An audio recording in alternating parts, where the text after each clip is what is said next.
अस्सलाम वालेकुम दोस्तों। आज की वीडियो में हम आपको कंपोनेंट प्रिपरेशन या कंपोनेंट सेपरेशन दिखाएंगे। जैसे कि आप देख रहे हैं हमारे पास जो बैग्स होते हैं ट्रिपल बैग्स होते हैं। This is the first bag mother bag जिसमें ब्लड लेते हैं। This is the first satellite bag जिसमें सैगम होता है additive solution. And the third one empty bag जिसमें हम FAP को फिर बाद में रखते हैं। तो दिस आर द बकेट्स और पेन्स जिनमें हम इस ब्लड को रखते हैं। ये एक प्लास्टिक क्रून जैसी कॉपीज़ होती हैं जो फिक्स्ड बकेट्स होते हैं क्रायोफ्यूज के, बिल्कुल उसी की कॉपी होती है जो उसमें फिक्स हो जाते हैं। इसमें हम एक साइड से इसका बैग रखते हैं वर्टिकल पोजीशन में, और इसके जो बाकी दो बैग्स होते हैं इनको हम बिल्कुल इसी साथ के इस बॉक्स में फिट करते हैं।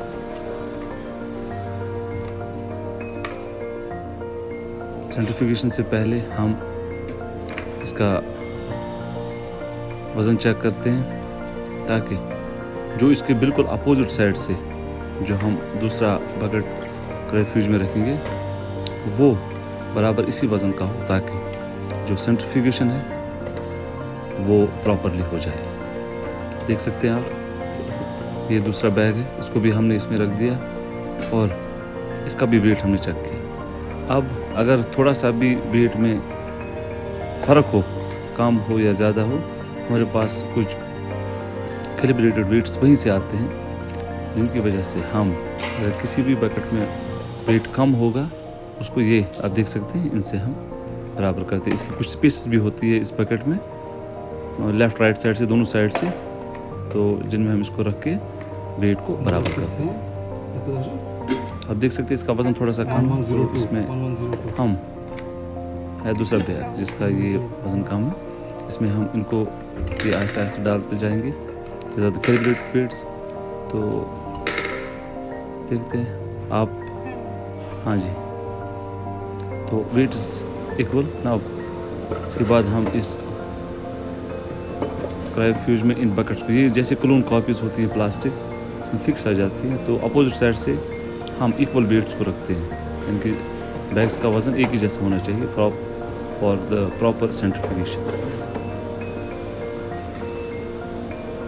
बिल्कुल आप देख सकते हैं हमारे 6 बकेट्स आए हैं और ये हमने रखे नाउ। आप देख सकते हैं हमने इसमें होल ब्लड को लोड किया है।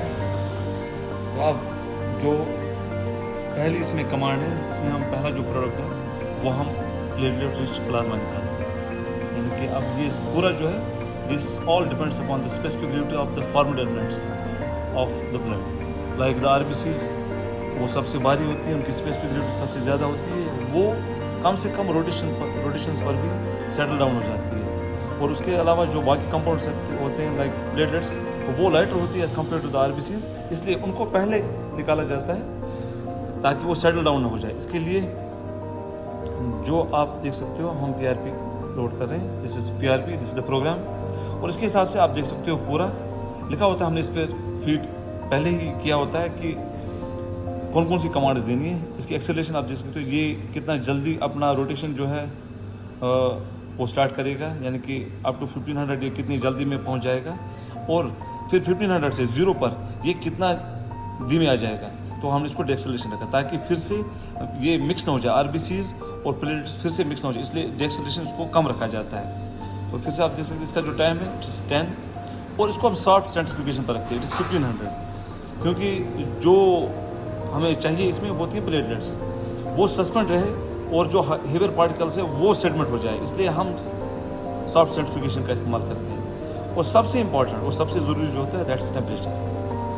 This is all about the temperature. ये जो सेंट्रीफ्यूज होता है ये सिर्फ टेम्परेचर पर काम करता है, ये टेम्परेचर को रेगुलेट करता है।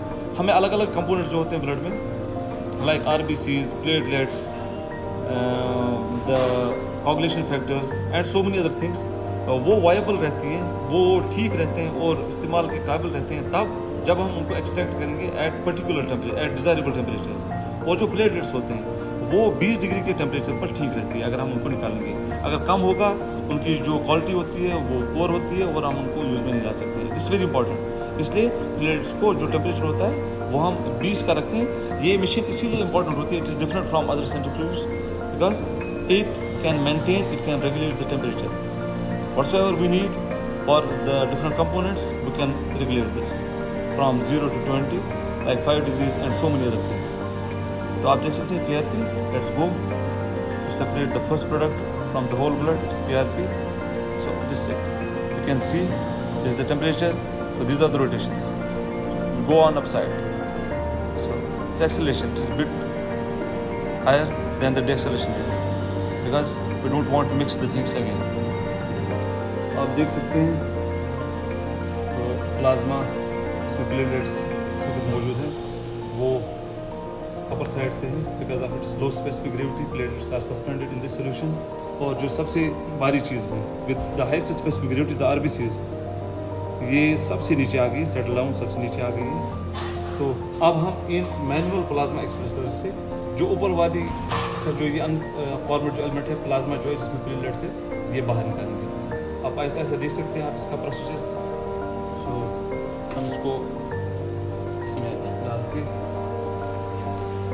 तो रिजवान साहब हमारे साथ है, रिजवान साहब को आप देख सकते हैं, रिजवान साहब इसे, तो ये वाला बैग जो होता है इसमें हम प्लेटलेट्स को रखते हैं। तो पहले हम क्लिप रखते हैं क्योंकि इसमें बैक फ्लो का खतरा रहता है, ये वापस भी आ सकता है। तो इसमें क्लैंप होती है यहाँ पर, उसको आप जैसे क्लिप जो होती है, क्लैंप जो होती है, उसको पहले ओपन करना पड़ता है, like you can feel the sound. Then आप आराम से देख सकते हैं ये प्लाज्मा जो है, ये आप यहाँ देख सकते हैं ये लेटेस्ट प्लाज्मा PRP जी अब आना इसमें या मैनुअली करते हैं। और आजकल इसके इक्विपमेंट्स ऑटोमेटिक भी आ चुके हैं, but this manually this equipment in our hospital. तो आप देख सकते हैं plasma, latest plasma.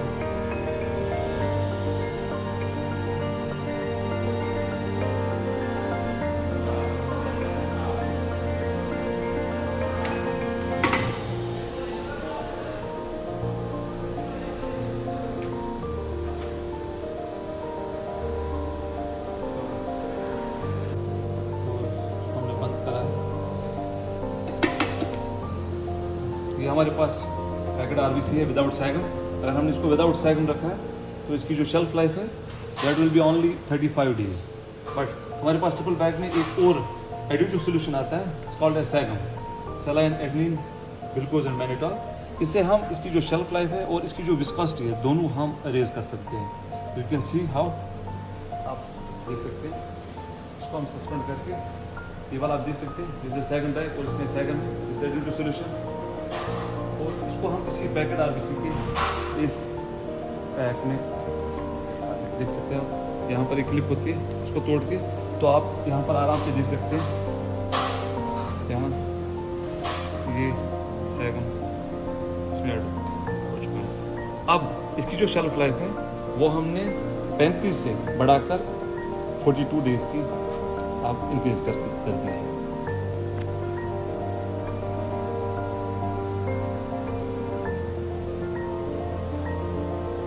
This is the packet RBC. This is the first satellite bag जिसमें से पैकेट RBC आ रही है। और sorry, this is the mother blood bag and these are the satellite bags. ये प्राइमरी बैग जो है इसमें सैगम हमने ऐड कर दिया है और इसमें पैकेट RBC की जो शेल्फ लाइफ है, SAGM add this additive solution increase the shelf life of the RBCs from 35 days to 42 days. इसमें हम 42 days की 42 दिन की एक्सपायरी द शेल्फ लाइफ बढ़ाते हैं, जो हम आम ब्लड में नहीं देखते। होल ब्लड में उसकी जो शेल्फ लाइफ होती है वो 35 दिन होती है। ये प्राइमरी बैग है और ये इसके दो सेटेलाइट बैग्स हैं।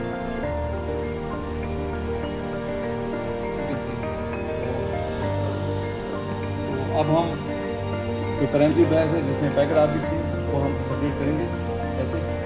This is the packet RBC. It's ready.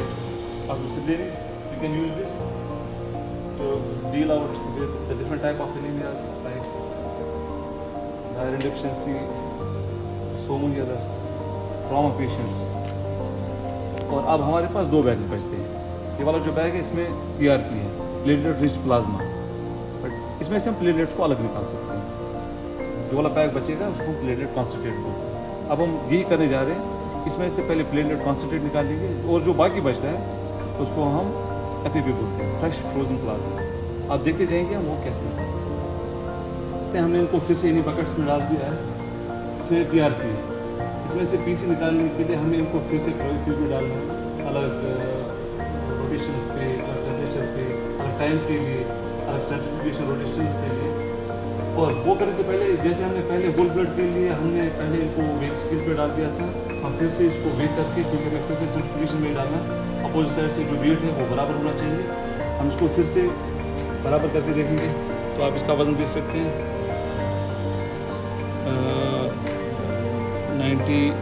990.9। अब आप इसका देख सकते हैं इट इज़ 977। और हम इन कैलिब्रेटेड वेट्स जो होते हैं इनसे हम इसको बराबर कर सकते हैं। तो you can C so it's 990.6, it's exactly the same जो हमने से पहले देखा था। ये सर्टिफिकेशन में बड़ा इंपॉर्टेंट होता है, जो हम बैलेंस रखते हैं ये इंपॉर्टेंट होता है। इसी से जो क्वालिटी होती है प्रोडक्ट्स की वो अच्छी होती है। अब हम इनको फिर से क्लोरीफ्यूज में डाल के अलग कमांड पे रख के, अलग टेम्परेचर पर रख के अलग अलग कंपोनेंट्स निकालिए। आप आइए देख सकते हैं। तो आप देख सकते हैं हमने फिर से इसमें PRP को लोड करा है। After balancing the pans, the buckets were loaded the subjects inside this centrifuge. So PC को आप बाहर निकालना है, यानी कि प्लेटलेट्स को बाहर निकालना है हमने इस सस्पेंशन से। जो PRP का प्लेटलेट रिच प्लाज्मा जो सस्पेंशन है उसमें से आप प्लेटलेट्स को हम बाहर निकालते हैं, उसको हम PC बोलते हैं, प्लेटलेट कॉन्सेंट्रेट। इसके लिए जो पूरी डिटेल्स होती है वो आप देख सकते हैं। इसका जो टेम्परेचर है should be 20, acceleration 7 and time 15। इसमें हार्ड सर्टिफिकेशन की ज़रूरत है, क्योंकि लाइटर पार्टिकल्स को आपको आप नीचे लाना है, यानी कि settle down, they should be settle down. So we need a hard certification up maximum 3500 rotations per minute. और इसका टेम्परेचर जो है that should be 20। So let's go for the PC component separation. Okay, देख सकते हैं certification complete हो चुकी है। हमारी जो PC कमांड जो हमने दी थी तो उसके हिसाब से जो रोटेशन होनी चाहिए, जिस टेम्परेचर पर इनको अलग होना चाहिए था हो चुका है। और रोटेशन आहिस्ता आहिस्ता आप कम हो रही है। आप देख सकते हैं जो नंबर है साइड फ्रॉम 1020 to 3900 एंड जो एक्सेलरेशन रेट होती है वो थोड़ी धीमी होती है, ताकि फिर से अंदर जो कंपोनेंट्स है वो फिर से मिल ना जाए। इसलिए कि आहिस्ता आहिस्ता जो इसकी जो एक्सेलरेशन रेट होती है वो थोड़ी कम होती है। आप देख सकते हैं these are the platelets। तो ये जो बाकी बचता है दिस इज़ द प्लाज्मा। तो इसको हम इधर ही रखेंगे और जो बाकी है उसको हम इस दूसरे सेटेलाइट बैग में ट्रांसफ़र करेंगे। तो उसके बाद ये वाला जो है ये एक अलग मशीन में जाएगा और जो बाकी बचता है ये किसी और मशीन में जाएगा। This is how we can separate the different compounds of the blood easily. You can see, आप देख सकते हैं इसमें प्लेटलेट्स अलग आ चुकी है। This called as the platelet concentrate and this is FFP, fresh frozen plasma and platelet concentrate.